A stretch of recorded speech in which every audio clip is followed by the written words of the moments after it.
In this video, we're going to talk about goals. Not your typical how to achieve your goals in 2026 kind of video, but rather a new perspective that I hope will guide you set and achieve your goals always, not just this year. Because in this channel, I'm not really interested in what's going to happen next month or next year, but in life.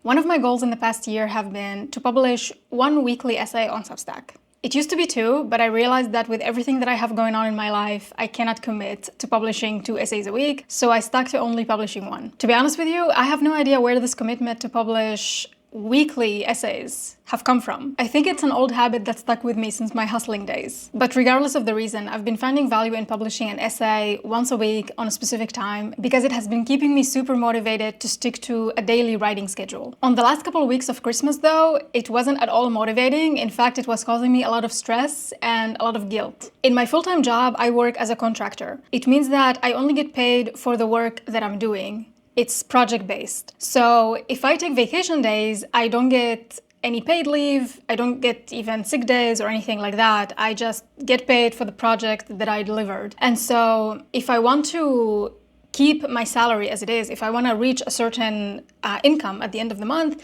then I'm going to have to figure out a way to make up for the time that I lost and either work longer hours on certain days or work on days that I usually don't work at, for example, the weekends. And I currently have an income that I want to reach because I have, my life spendings, my rent, all of that. I also have my debt that I am paying monthly for. And I also have something very important to me that I'm saving up for. Plus, I'm currently working on an ebook that I really hope is gonna be published very soon. So all in all, I was left with very little time to write my essays. I still try to write them though. I try to write them during stalling moments, as I heard somebody describe it, and I found it really beautiful. Like those moments when you have like 20 minutes here, an hour here, 30 minutes here, and I tried to really stick with it. And I managed to do that for the most part, but I really felt that I was rushing through the process, that I was sort of stressing myself out a lot about it, and I wasn't really enjoying doing it. And I really love writing. I love it. I love everything about it. From the moment I get an idea to the time I outline the article to writing it itself to editing, I love the process. But during the month of December, I just found myself kind of white-knuckling a little bit, and I soon started feeling very guilty about the fact that I was half-assing something that I really cared about, that I was publishing sometimes work that I thought was only okay and not actually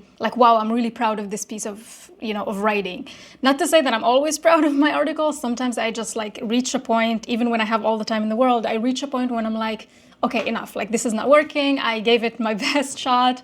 Maybe in a couple of years, I will be able to write it in a better quality, but it is what it is right now. But this time I felt that I could do more, that I could, like, there was something that I wanted to put in it, I just didn't have the time for it. And I just felt frustrated because of that. On the last week of Christmas, I was even more frustrated and feeling more guilty because I realized that I wasn't gonna publish an essay at all. I have many ideas for essays. The Notes app on my phone is filled with ideas. My Notion is filled with ideas. I don't lack ideas, but when I work, sometimes I daydream about the essay that I'm gonna write and how I'm gonna construct it. And I realized that the essay that I wanted to write was gonna require a lot of attention from me and a lot of research as well. And I didn't have time to do that over Christmas, not unless I wanted to sacrifice Christmas time itself. And I didn't want to do that. I spent my Christmases with my partner's family, and I just didn't want to miss out on time with them. Even though I knew that there will be some stretches of time where I could potentially write, writing requires a lot of focus from me. And in order to do it, I need to lock myself away from people. So when my partner is at home, I close the living room door where I work because I just don't like distractions. Even if I'm looking out the window and I'm not necessarily thinking about the article, I know that my brain is doing something in regards to it, that it's processing and so on. And so when I turn my attention to the screen, I know I will like have my next sentence, or that I will know how to construct the sentence that I've been stuck on. And so if I was to write at Christmas, it would mean that I would have to lock myself away from my partner's family, and I just didn't want to do that. I didn't want to miss out on anything, even if it seemed like we are not doing anything. And I wanted to be okay with that decision. I didn't want to feel like, oh, like why is nothing exciting happening? I just wanted to be present in the moment with them, because I know that these moments are not gonna come back. I can always write, but those moments over Christmas, especially that his grandma is 94, I think, or 93, and let's face it, she's not in the best health, and who knows when it's gonna be our last Christmas with her. And so some moments are just more important than sticking to a goal. You know what I mean? And so it was out of the question for me to write on Christmas and like sacrifice that time. Now, this wasn't an easy decision to make because I really like to stick to my goals and my commitments. But again, I realized that sometimes we have to prioritize things in our life, that some things are a little bit more important than others. And I reminded myself that my goals should never ever interrupt my life. They should be an add-on to my life. It's like going to the gym. Sometimes me and my partner, we work out every single day. And sometimes we want to do something, but then we think, but if we do this, we're not going to be able to go to the gym. But then I think about it and I'm like, isn't the point of going to the gym is so that we can live life in a healthy way and, move our limbs around more freely and be able to do stuff? So it shouldn't be the goal in itself. It should be the thing that is supporting us in our life. But even with that realization, I was still feeling guilty about not publishing a weekly essay. And when I thought more deeply about that, I realized that I was tying not publishing something to mean something about myself. I was taking it to mean that I was abandoning my writing, this thing that I love to do, and I wasn't doing everything in my power to make it happen. But that doesn't have to be true, not if I don't want it to be. After all, I don't write for the sake of publishing.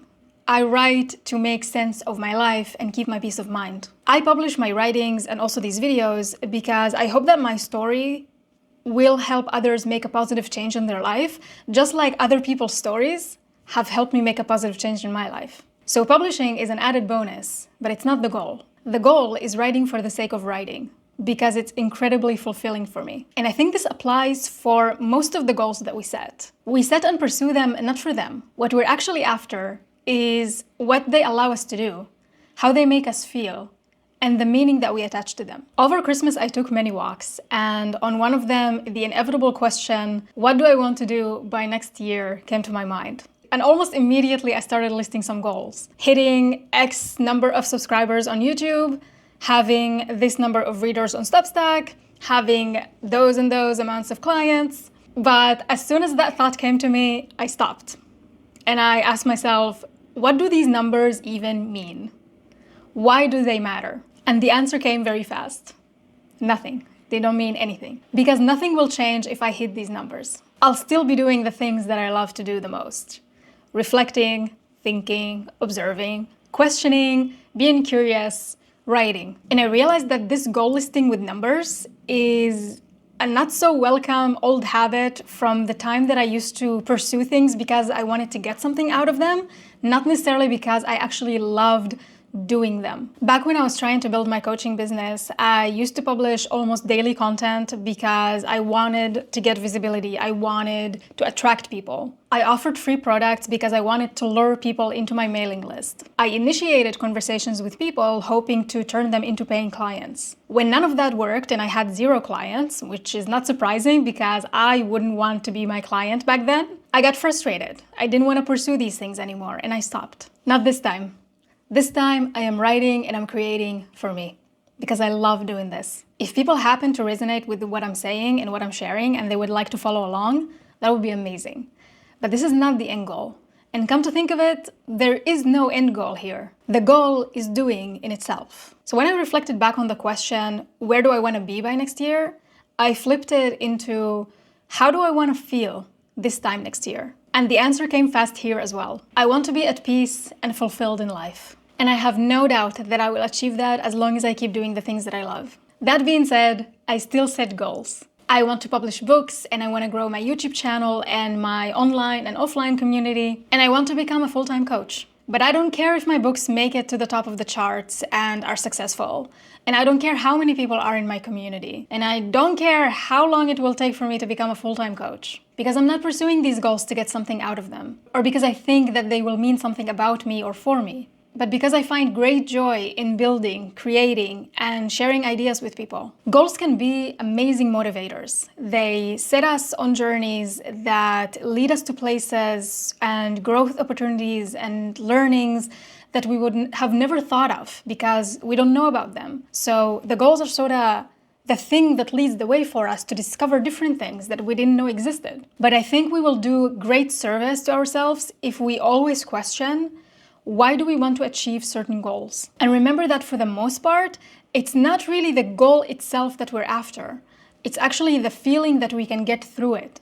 And maybe it's worth exploring how we can feel these feelings right now so that we can focus on the most important thing, our life, and living it, and experiencing it, and being in it. If you made it this far in the video, something must have grabbed your attention. So please reach out to me and tell me what that thing was. I know that not a lot of people watch until here, and that's totally fine. These videos are not for everybody, and that's okay. So if you are thinking about something, if something made you reflect and wonder, or if you have any questions, please don't hesitate to reach out to me. The purpose of this channel is for me, like I said, to grow my community. So I would really love to hear from you, and I'm not just saying that. So feel free to hit me a DM on Instagram, or better yet, on Substack. You can find the link to both in the description. I really appreciate you sharing your time with me, and I'll see you next week. Bye.